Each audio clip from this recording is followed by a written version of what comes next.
Hey everyone, Steve here from My Crypto World. Welcome back to the channel. As always, we're going to be covering off everything cryptocurrency and blockchain related. If you'd like to be kept up to date with all the crypto news, what you should be investing in, maybe what you shouldn't be investing in, and also any blockchain technology, why don't you go ahead and hit that subscribe button. If you like the article, please give it a thumbs up. It does help the YouTube rankings and algorithm for other people looking for quality content. On today's channel, we're going to discuss a news article regarding Polygon and how they're going to speed up their network processing power. We'll be looking at some interesting data regarding Cardano. We'll talk about Avalanche and their new deal with a big player out in the marketplace. We're going to have a look at a couple of tweets on Twitter regarding the current market situation. And for people who are living in Australia, some very sad news regarding Digital Surge, which is an exchange over here in Australia, which has just called in the administrators. About 30,000 Australians are going to be affected by this, and we'll be going through that article very soon. All that right after this.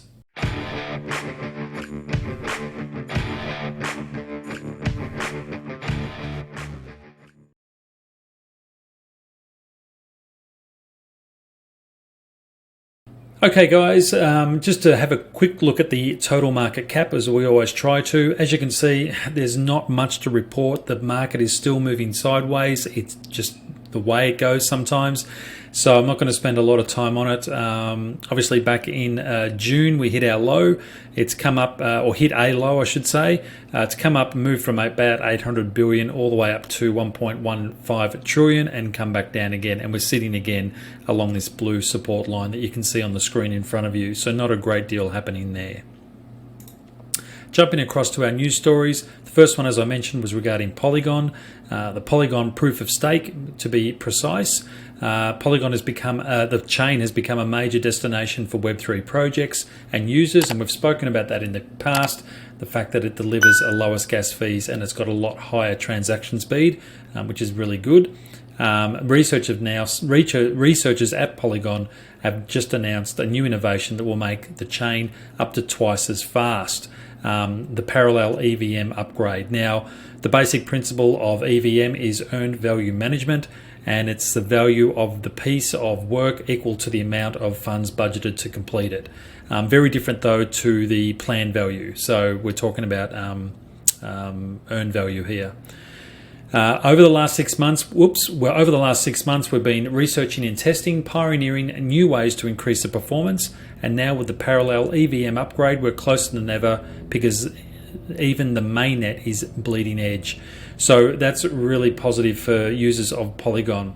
The way it looks like, I'm not going to read the whole article. I'll link the description or the article below for those that are really interested in having a look at this.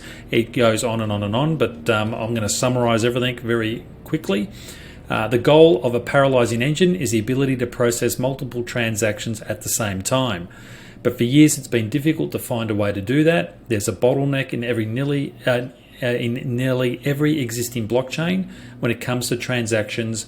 Block processors and validators need to know what dependencies exist as they build a block. And they actually go on to give you a story here about what you could relate this to. So in their story, they're talking about what does it actually take for somebody to go out and buy some groceries. So first of all, you're going to make the decision to buy groceries, and you're going to find, if you drive, your car keys, you've got to unlock your car, hop in the car, put your belt on, start the car, drive the car.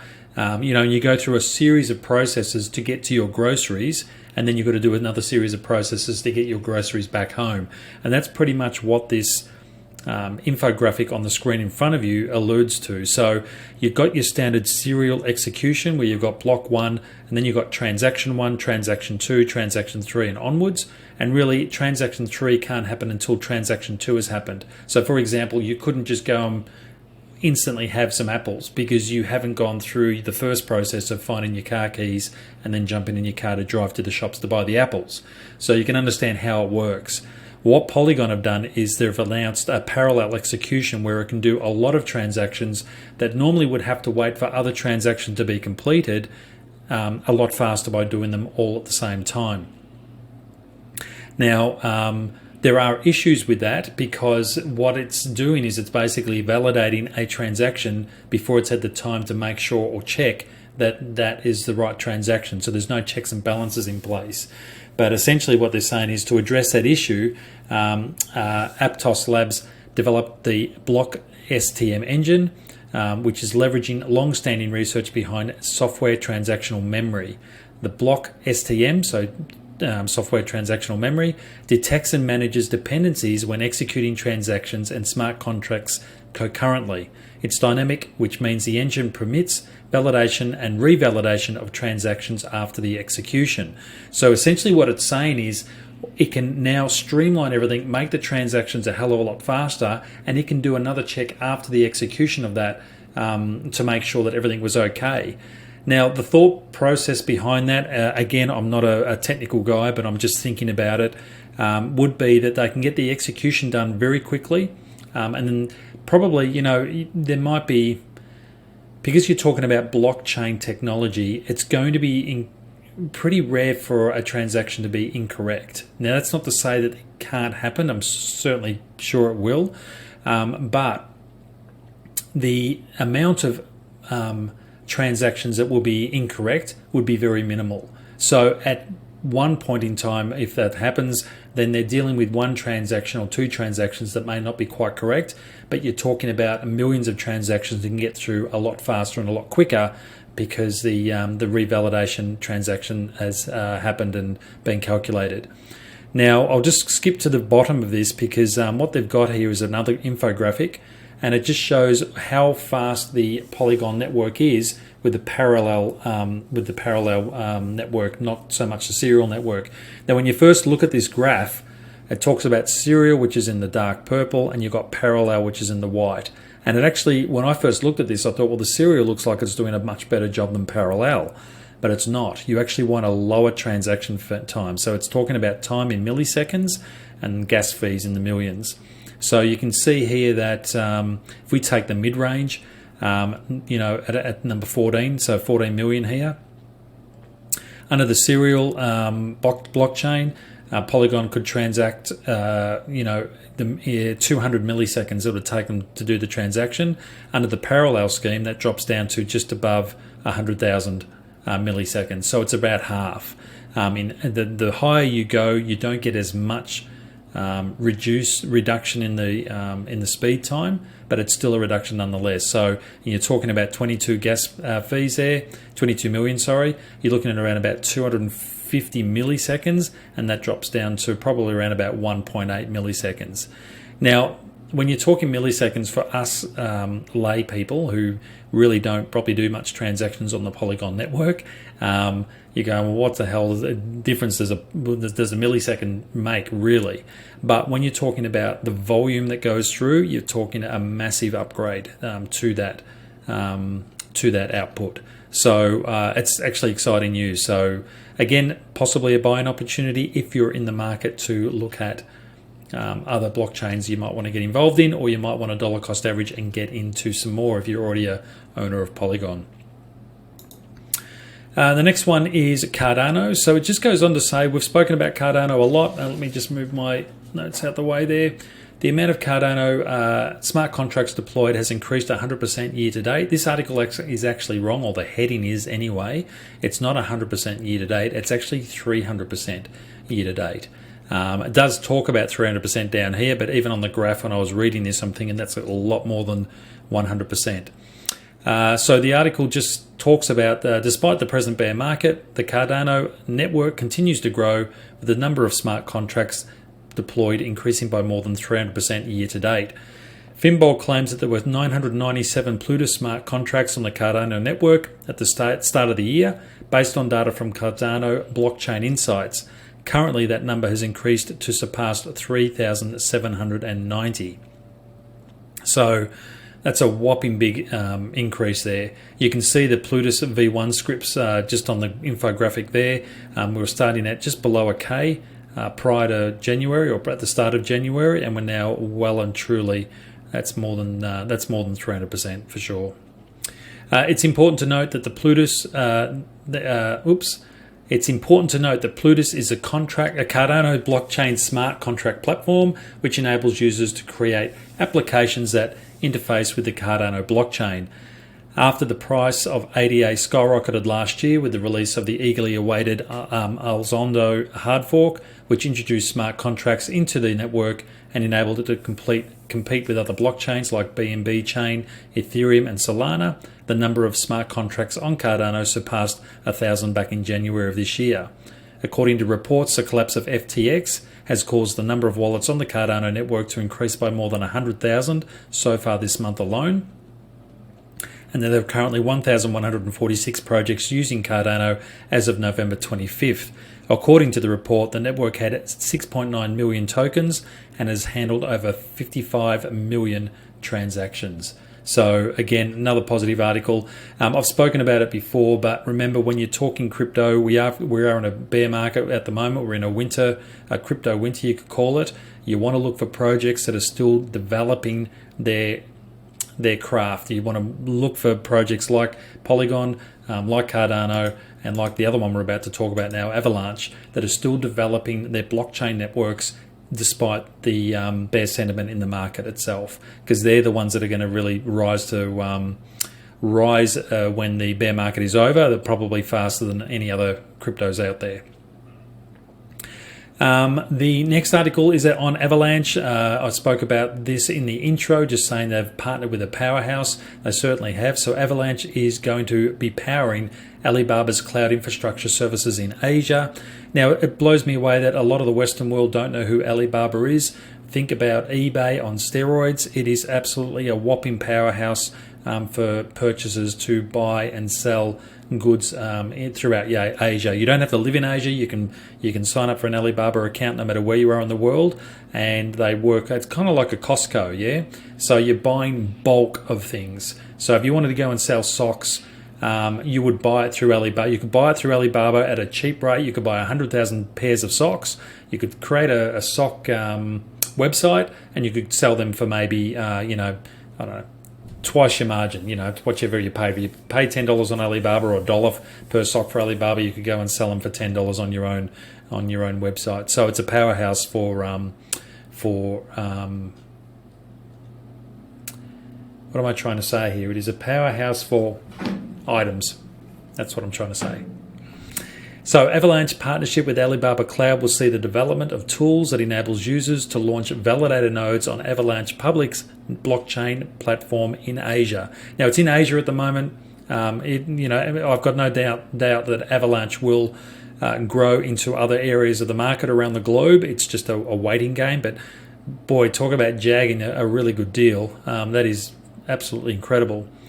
Avalanche's partnership with Alibaba Cloud will see the development of tools that enables users to launch validator nodes on Avalanche's public blockchain platform in Asia. The integration will allow Avalanche developers to use Alibaba's Cloud's plug-in and play infrastructure as a service to launch new validators. Developers expecting high resource demands during peak hours can also tap into additional resources, computing, storage, and distribution offered by Alibaba Cloud. According to the announcement, Avalanche hosts over 1,200 validators and processes roughly 2 million daily transactions.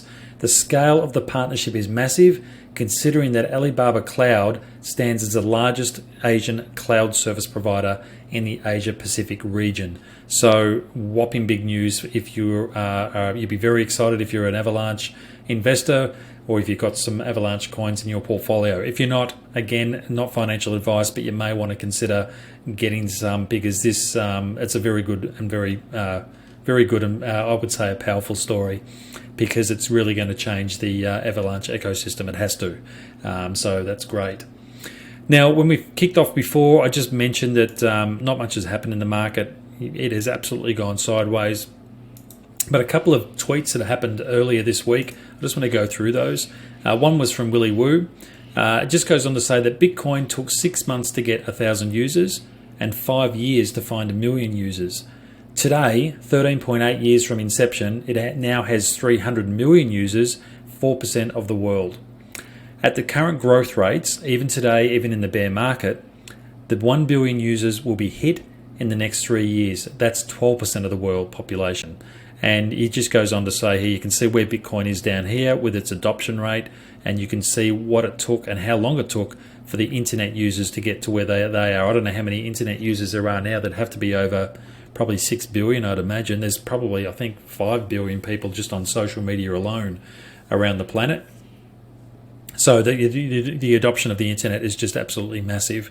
And they're comparing it to Bitcoin. It's just basically Bitcoin is the early years of the internet.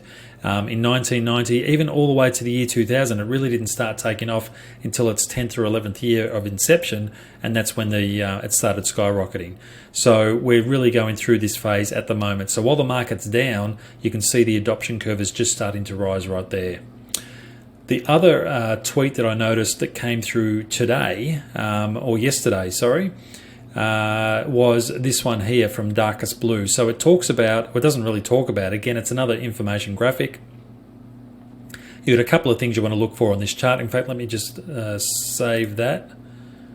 I think I've already done this. Let me blow this up for you. Let's have a look. That's a bit easier to see. So you've got the grey line, which is a realized price. You've got a 200-week moving average put on there, and you've got the Bitcoin to USD dollar. So each time the Bitcoin to USD dollar is, I guess you'd call it parallel, or reasonably anyway, the market starts to move up. You start to get a bull run.